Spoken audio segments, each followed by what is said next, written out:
Hola, gracias por coincidir por aquí. Mi nombre es Maricruz Acevedo Menchaca y este es un ejercicio de reflexión y de compartencia de algunos hallazgos sobre la nueva Ley de Educación para el Estado de Nuevo León que nació en abril del 2026. Sabemos que como docentes tenemos una carga de trabajo importante. Hay muchas acciones que debemos de realizar, gestionar, leer, actualizarnos y bueno, esto trata de ser un granito de arena a que si vas manejando, si estás haciendo actividades en tu casa, reparaciones, etcétera, pues puedes escucharlo mientras que vas indagando más por tu propia cuenta. Bueno, algunos aspectos que se van a mencionar son los principios y finalidades de esta nueva ley, su estructura, el rol del docente, los cambios en la evaluación del aprendizaje, algunos roles interviniendo en crisis, los verbos, la base conceptual, el alumno como persona que transforma el entorno, la relación con la naturaleza, el rol de los padres, la tecnología e innovación, otros conceptos como el manejo de crisis y consecuencias legales y o sanciones. Bueno, tal vez este último punto no lo voy a mencionar en el podcast, pero sí en las reuniones que tengamos presenciales. Sobre los principios rectores de esta ley, su base, su esencia, su alma, por decirlo de alguna manera, pues son dos grandes, que es la intangibilidad de la dignidad humana, que es un concepto que no existía en la ley estatal anterior, pero que sí existe en la Ley General de Educación, que es la ley nacional, y estaba más o menos desde el 2019. Y el otro principio es el interés superior de la niñez, pero creo que estamos bastante familiarizados con él. Si analizamos la ley desde la perspectiva de principios jurídicos, principios filosóficos y principios pedagógicos, quedaría así. Como base de la justicia educativa, en esta ley está la inclusión, la no discriminación, la equidad y la accesibilidad. En cuanto a principios filosóficos o el para qué se educa en Nuevo León, está la relación educación-sociedad, la participación, la convivencia, la ética del cuidado, el aprendizaje para la paz, los entornos seguros y la igualdad sustantiva. Y los principios pedagógicos de cómo se forma la persona, pues el desarrollo humano integral, el pensamiento crítico y la innovación en la tecnología. Quiero comentar que en lo particular he dedicado un poquito de tiempo o importante tiempo a analizar o tratar de entender esta ley porque me resulta esperanzador que estando en medio de un contexto como el actual, donde se habla de posibles guerras muy grandes, que las fronteras se están desdibujando, la revolución industrial, etcétera, etcétera. En medio de todo esto y de que muchos derechos humanos están yendo hacia atrás, están cayendo, están en retroceso en muchos países del mundo, a mí en lo personal me da esperanza que tengamos una ley de educación basada en un enfoque de derechos sólido. Ahora bien, ¿cuáles son las finalidades? Pues la anterior tenía 4 finalidades, esta tiene 11. Pues ya de entrada es más abarcativa, pero también cambia en su lógica, porque la anterior buscaba desarrollar armónicamente todas las facultades del ser humano, pero esta en su artículo 4 nos dice que tendrá a desarrollar las capacidades. Entonces, indagando, lo que puedo yo deducir es que esta ley no solo busca que la persona sepa, sino que la persona haga. Pero no solo que haga, sino que haga con ética, con cuidado y con pensamiento crítico. Es decir, no basta con que el alumno sepa de la naturaleza, sino que además sea una persona que incida en la naturaleza, que la transforme, que la cuide, que propone, que tenga iniciativas. No solo que sepa trabajar o esté listo para ir a una empresa, sino que pueda innovar, que pueda generar soluciones para la industria, o no solo que conozca su cultura, sino que genere y aporte a la cultura. Entonces, si se fijan, sí es un cambio importante. Si comparamos la ley estatal con la ley general, que es nacional, no solo digamos que se salda la cuenta que estaba pendiente de amortizarla, sino que en algunos aspectos va más allá. Por ejemplo, introduce el uso ético e innovador de la IA. La IA no se menciona todavía en la ley general. Y, por ejemplo, fomenta la ciudadanía digital. Esto no significa que en Nuevo León no se hubiera hablado de este tema y de los que siguen antes de la publicación. Sí se hablaba y sí había acciones. La diferencia es que ahora ya está como mandato legal, ¿verdad? En cuanto a salud mental y educación socioemocional, tiene un peso fuerte en el concepto de mediación escolar en el artículo 17 y habla de que la ley mandata el diagnóstico oportuno de salud mental y la incorporación de la educación socioemocional mediante la mediación. Habla también del bienestar animal y la tenencia responsable, ya que Nuevo León sería pionero en incluir el trato digno a seres sintientes y la cultura de custodia en una ley de educación estatal. ¿Qué otro cambio tiene? El concepto de neurodivergencia. No solo se habla de autismo, sino que se habla de neurodivergencia, que es un enfoque que va más allá y es más biopsicosocial. Otro punto es el de la menstruación digna y la educación dual. Ahora bien, en cuanto a la estructura de la ley, se compone de 12 títulos. La ley anterior no tenía títulos, solamente se iba directo a los capítulos y tenía una serie de artículos pues parchados, muchas reformas, y era muy complejo leer esa ley. Esta viene muy estructurada. Título 1, Derecho a la Educación. Título 2, del Sistema Educativo Estatal. El 3, del Proceso Educativo. El 4, del Educando. El 5, de la revalorización docente. El 6, de los planteles educativos. 7, de la mejora continua de la educación. 8, del federalismo educativo. 9, del financiamiento de la educación. 10, de la corresponsabilidad civil. 11, de la validez de estudios y certificación. Y un título completo al final, que es el 12, para colegios particulares. Ahora bien, otro cambio sustantivo es la jerarquía de derechos. En la ley anterior la educación era un derecho. Obviamente, todos sabemos que la educación es un derecho, pero en esta ley lo elevan a la categoría de derecho humano. Hay quien dice que da lo mismo, que solo son conceptos, que ni para qué dedicarle tiempo, pero en lo personal yo sí lo veo muy significativo porque he mencionado yo los ejemplos de que todos tenemos derecho a recibir una herencia. Todos. Sin embargo, nadie tiene obligación de heredarnos. Entonces, ¿de qué sirve que yo tenga un derecho del cual nadie está obligado, verdad? Algo como la educación no debería estar frágil. En esta nueva ley se sube a categoría de derecho humano y entonces ya hay un obligado. ¿Y el obligado quién es? Es el Estado. Entonces, ya legalmente hay a quien responsabilizar, ¿verdad? Pero no se queda ahí, sino que además lo sube a nivel público. En su artículo 2 es un artículo muy contundente. La ley apenas empieza con todo.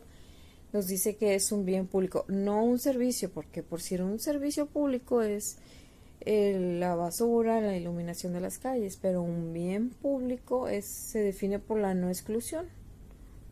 Entonces, en caso de que fuera necesario, que no hubiera recursos suficientes y que no se alcanzara, el Estado estaría obligado a ser corresponsable con otros autores, siendo él el que rige, ¿verdad? El que está a cargo. También introducen lo de las 4A, el derecho a la educación con el enfoque de 4A, aunque no la mencionen tal cual. Pero está la disponibilidad o asequibilidad, la accesibilidad, la aceptabilidad y la adaptabilidad. Que digamos que estas 4 condiciones permiten verificar si realmente se está cumpliendo o no el derecho a la educación. ¿Qué es la intangibilidad? ¿Dónde viene o qué se entiende? Bueno, está en el artículo 11 y este artículo establece que la educación se basará en el respeto irrestricto de la dignidad humana, la cual es inviolable, inalienable e inherente a toda persona sin excepción alguna.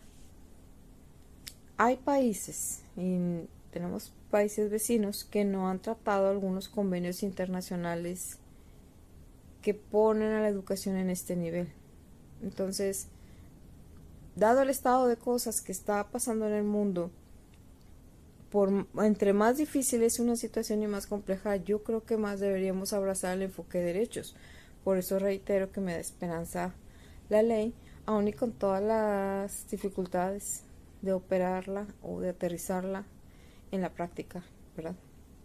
En cuanto a tecnología, innovación y entornos digitales, se destacan 3 artículos, el 3, 17, 52 y 55. ¿Qué es lo que promueven en conjunto estos artículos? El desarrollo de capacidades digitales, el uso de la tecnología con pensamiento crítico y para resolver problemas, uso de la tecnología para resolver problemas reales, con creatividad y colaboración. Integra plataformas y herramientas que empleen las oportunidades de acceso, la innovación educativa y también regula. Solicita el uso responsable de los dispositivos electrónicos, de los celulares, por ejemplo. Ya no van a ser de uso libre, se van a tener que guardar en una cajita. Debe de haber una buena intencionalidad pedagógica cuando se use tecnología y debe de ser con enfoque crítico, entre otras cosas. Se da mucho peso al modelo híbrido y a la educación STEAM y a distancia. Y hace poquito tuve oportunidad de escuchar una conferencia de una persona muy talentosa de nuestro estado y ella hablaba que la educación STEAM también es una forma de brindar educación inclusiva y reflexionando es cierto, o sea, si nosotros tenemos alumnos que no desarrollan habilidades y competencias, conocimientos en esta ciudadanía digital, van a quedar rezagados. Van a quedar rezagados, entonces necesitamos desarrollar todas estas habilidades y enfoques en los alumnos también como un enfoque de derechos. Sobre la evaluación en la nueva ley, ¿qué cambió? Bueno, antes el peso principal estaba en el artículo 21, ahora en el 73. ¿Y qué nos dice? Pues que debe haber flexibilidad. Que más adelante lo voy a mencionar más a detalle, pero que se debe adaptar la evaluación a las necesidades de los alumnos y que la evaluación tiene que servir también para derribar barreras. La evaluación tiene que tener un enfoque inclusivo. Y va a haber, entiendo yo que va a haber más comunicación con los padres, no solo al final del periodo lectivo. Yo entiendo que va a haber más periodos y no solo sobre el resultado académico, sino sobre conducta y socialización, entre otras cosas, ¿verdad? Y se va a rendir cuenta sobre las destrezas de los alumnos y cómo lo que se diseña está contribuyendo a derribar las VAPIC. Ahora bien, ¿cuál es la definición y rol principal del docente? Nos dice que es responsable de implementar estrategias didácticas. ¿Qué se le pide al docente? Que implemente estrategias didácticas. ¿Para qué? Para derribar VAPIC, para vincularse con los padres, para el pensamiento crítico, y todo esto viene en el artículo 7. Nos habla de que deberá haber asesoría legal y respeto. Se condena cualquier agresión o descalificación hacia el maestro y además el Estado debe brindarles asesoría legal ante casos de difamación, extorsión, acoso o violencia que sufran dentro o fuera de las escuelas por el desempeño de sus funciones. Esto viene en el artículo 115. Incluye un concepto que es el de deber de custodia. Dice que los docentes asumen una corresponsabilidad en la custodia de los alumnos y que se les deberá proteger contra toda forma de violencia, maltrato, acoso, trata o explotación sexual o laboral. Esto en el artículo 111, entre otros aspectos. Ahora bien, en relación con los verbos, pues un ejemplo es que si antes hablaba de propiciar, ahora habla de garantizar. Si antes hablaba de promover, ahora habla de garantizar. Por ejemplo, la ley anterior en el artículo 22 hablaba de que la autoridad educativa debería promover mecanismos de prevención de violencias. En cambio, esta nueva ley, artículo 113, dice que la autoridad educativa deberá garantizar la protección de la víctima, o sea, no solo promover. Un aspecto que debo mencionar es que en esta plática solamente me estoy enfocando a temas que tienen que ver de la escuela para adentro. Sin embargo, la ley trae obligaciones y responsabilidades para los diversos niveles, áreas, sectores que tienen que ver con la educación, ya desde también la Secretaría de Educación, también el Gobierno del Estado y otros actores que se relacionan con las infancias. No todo recae en el docente. pero en este momento estamos hablando de la escuela hacia adentro. Otro cambio, el tema de gestión de crisis en alumnos neurodivergentes. Esto no venía antes. Sí estamos acostumbrados a que hay manuales y reglamentos donde habla de ese tema, pero esta vez es relacionado con la neurodivergencia. Artículo 65, fracción sexta, y dice que habrá capacitación obligatoria para, digamos que el manejo de crisis. ¿Para quién? Para los docentes titulares, para el personal de apoyo de educación especial y para el personal administrativo. ¿En qué? Pues en estrategias de enseñanza inclusiva, manejo de crisis, apoyo emocional, entre otras. Ahora bien, en cuanto al rol de los padres, viene a lo largo y ancho de la ley. Digamos que se puede dividir su participación en estos grandes grupos: acompañar y colaborar, cuidar y prevenir, derechos y obligaciones propiamente, derechos a informarse y opinar, y a organizarse y gestionar, además de participar en la educación en general. Por ejemplo, en algunas de sus obligaciones en el artículo 153 vienen 17 obligaciones legales, como por ejemplo asistir a juntas, apoyar el aprendizaje de sus hijos, revisar la mochila, etcétera, etcétera. En el artículo 115 habla de que deberá respetar al docente. Se fomenta el respeto hacia la labor y la persona del docente, entre otros. Otro cambio es que es muy amplio en cuanto a los conceptos clave que maneja. Algunos son accesibilidad, acompañamiento escolar, ajustes razonables, asistencia personal, VAP, ayudas técnicas, diseño universal, educación especial, educación inicial, evaluación del modelo dual, personal docente, registro educativo para la neurodivergencia, educación inclusiva y personas en situación de vulnerabilidad. Son 38 conceptos en total, pero estos son algunos. Y reitero, puse los que se relacionan más con la inclusión. Sin embargo, todo lo que tiene que ver con tecnología también es inclusión, porque si no estamos dejando a los alumnos atrás. Dos conceptos que han llamado mucho la atención es el de asistente personal y acompañante escolar, pero pues hasta que queden los lineamientos y los reglamentos sabremos si esto se puede operatizar. En cuanto a la definición de educación especial, en el artículo 7 nos dicen que será un servicio que busca la equidad y la inclusión, disponible en todos los niveles, que buscará derivar las VAP y garantizar el acceso, pertenencia, permanencia y egreso de la ley de los estudiantes con discapacidad, dificultades de aprendizaje, desarrollo, neurodivergencia o aptitudes sobresalientes. Y hasta aquí digamos que vamos avanzando con normalidad, pero el peso contundente de esta ley, el sello distintivo, creo que está en el nuevo paradigma inclusivo. En el artículo 64 nos abre un panorama que va mucho más allá del nivel de educación especial y que debe permear en toda educación básica para, entre otras cosas, identificar, prevenir y eliminar barreras para el aprendizaje. Y tiene dos categorías. Algunas tienen que ver como con los autores posibles y va mucho más allá de la escuela, las estructurales, normativas, etcétera, pero las otras son las más relacionadas con la escuela, que son esas: comunicativas, cognitivas, sensoriales y actitudinales. Y cómo se abordan, cómo se derrumban estos muros, estas barreras, pues entre otras cosas con el DUA, con ajustes razonables, con accesibilidad total, con equidad en la acción y estrategias diversas. Ahora bien, en el artículo 65 está más enfocado a la educación inclusiva y habla de la inclusión en las escuelas regulares en su fracción 11. Habla de sistemas de apoyo activo, de currícula escolar adaptada, ajustes razonables garantizados, evaluación de aprendizaje flexible o, por ejemplo, en la fracción quinta habla de un registro para la neurodivergencia. Nos dice que es una opción que tendrán disponible los padres, que es voluntario, confidencial, y lo que yo interpreto es que con la información que los padres provean, el sistema va como que a retroalimentar las escuelas en cuanto a tiempos extendidos para evaluación, espacios de regulación sensorial, modalidades alternativas para la entrega de actividades, etc. En la fracción segunda habla de la evaluación psicopedagógica, que deberá de ser proporcionado por el equipo de especialistas para la educación inclusiva.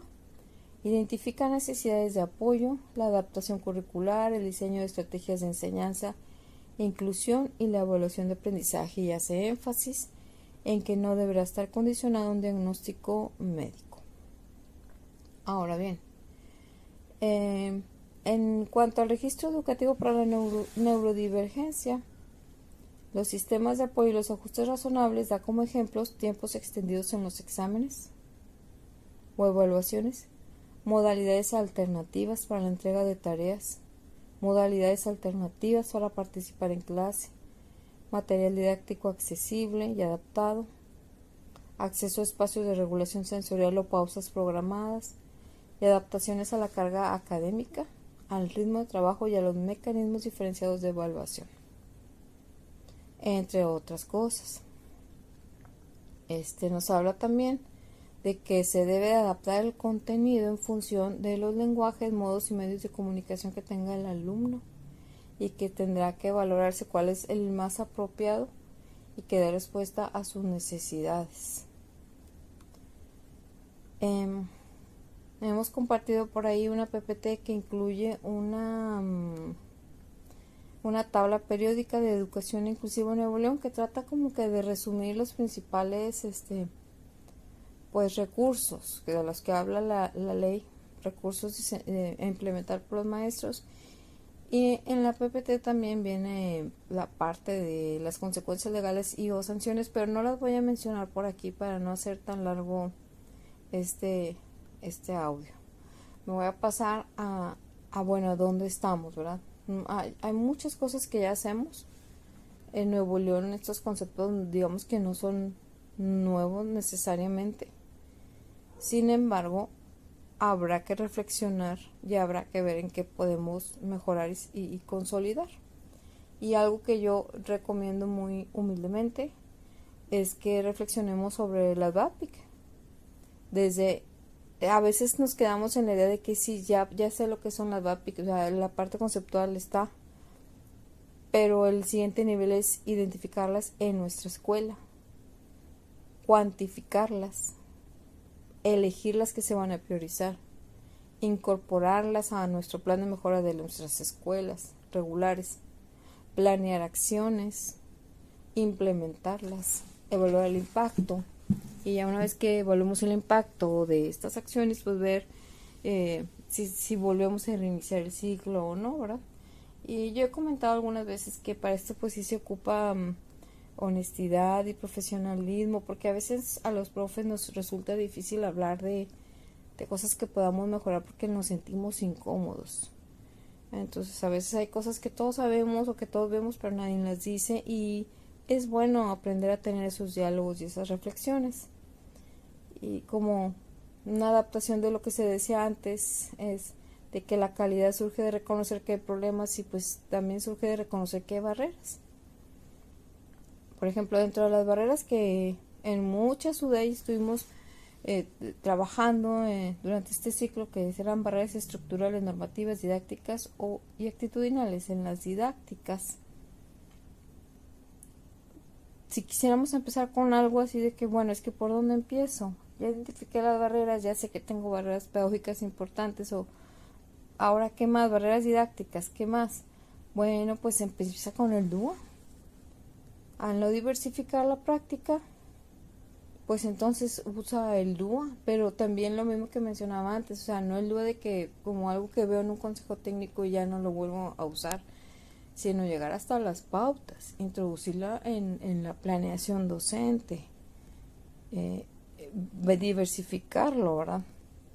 Otra, trabajar los ajustes razonables. Hay quien dice que ya si se hace un buen diseño universal no se ocupan, pero pues a veces sí se ocupan y no tendríamos para qué caer en debates innecesarios, en mi opinión. Priorizar el trabajo individualizado sobre el trabajo cooperativo. Pues la nueva escuela mexicana, la verdad es que habla mucho del trabajo cooperativo y sería un área en el que tendríamos que seguirnos reforzando. O la desvinculación entre equipos, por ejemplo, el equipo de educación especial y el equipo regular. Entonces, tendríamos que estar generando estrategias para que puedan trabajar en conjunto, que puedan coincidir, que puedan planear, que puedan dialogar, porque en mi opinión no es suficiente con el tiempo del consejo técnico, ¿verdad?